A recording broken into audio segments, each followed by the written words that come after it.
Buenos días. Yo soy Isael Rodríguez, abogado.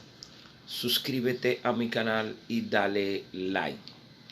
Mis amigos, el panorama político post-electoral en los Estados Unidos sigue tenso. Veamos las declaraciones vertidas por el Chuck Schumer, el máximo dirigente de la mayoría demócrata en el Senado. A continuación. Harris será la próxima vicepresidenta de Estados Unidos. Senadores republicanos, dejen de rechazar la realidad, dejen de sembrar de manera deliberada e imprudente las dudas sobre nuestro proceso democrático y empiecen a concentrarse en la COVID.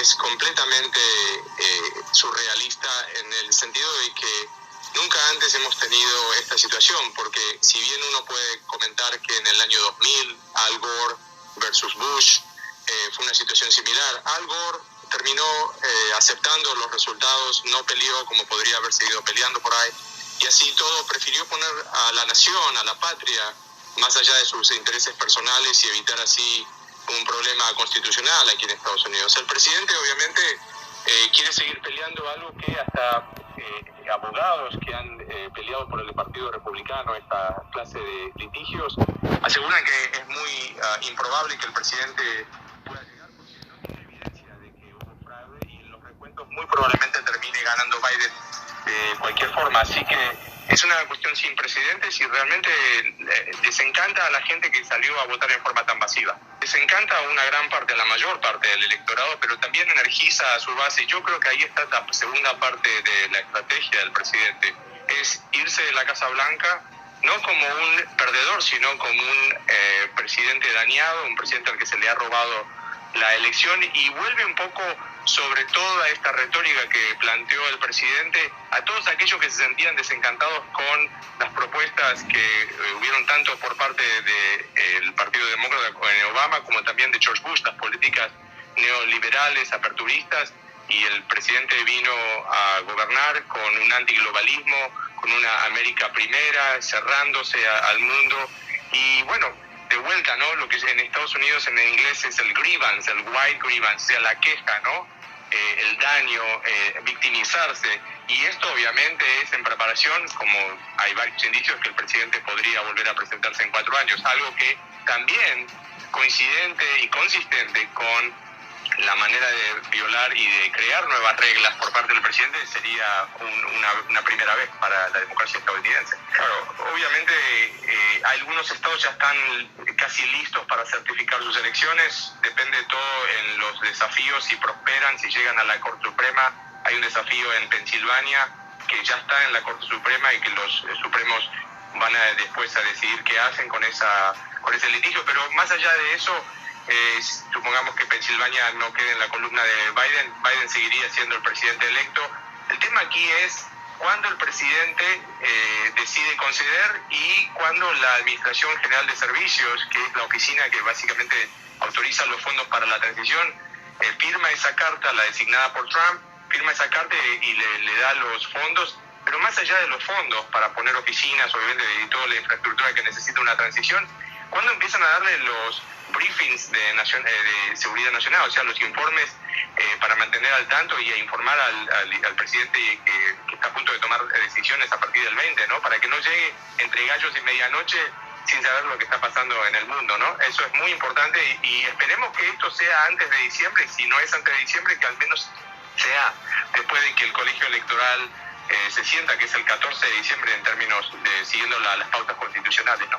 Trump va a preservar a Trump, básicamente siempre ha sido así, y él va a tratar de preservar su poder, condicionar a los republicanos, sobre todo en el Senado, donde es muy probable que el Senado quede en manos de los republicanos en una forma muy escueta, o sea, muy pareja con los demócratas, donde el presidente electo Biden va a necesitar negociar y va a tratar de condicionarlos para que no le aprueben nada, para que McConnell sea un poco un rehén de Trump, y yo creo que tratar de expandir su poder o al menos mantenerlo, porque obviamente no solo quiere volver, sino también quiere preservar a su familia, porque hay desafíos también legales para ellos mismos, ¿no? Hay causas pendientes.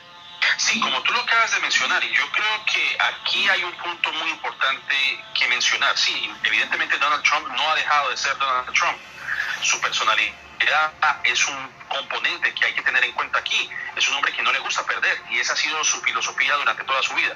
Lo grave aquí realmente es el Partido Republicano, quien se ha demostrado, digamos, complaciente o permisivo con ese tipo de comportamientos en detrimento de su propia imagen.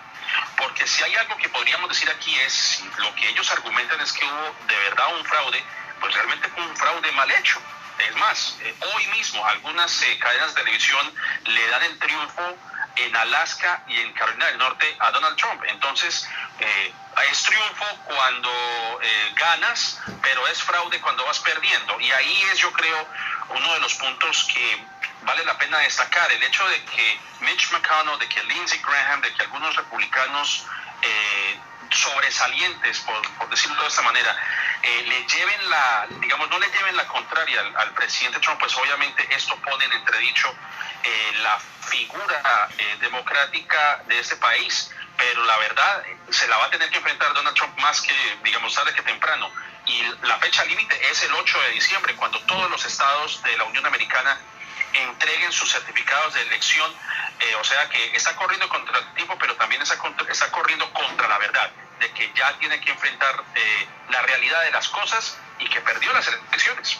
Bueno, indudablemente Joe Biden no ha perdido el tiempo y de hecho ya comenzó a crear su grupo de contención frente al coronavirus. Es decir, el presidente Biden entiende los retos que tiene por delante y es por eso que es tan perentorio que una organización como la Administración de Servicios Generales haga el proceso de transición, porque obviamente Joe Biden tiene que pasar y revisar una serie de documentos que deja la administración después de 4 años, y el demorar ese permiso pues obviamente hace más difícil esa transición. ¿Todo por qué? Porque obviamente las personas que rodean a Donald Trump lo rodean y no le quieren llevar la contraria. Es decir, esto es un tema de vanidad realmente, pero al grado de que perjudica a todos los estadounidenses.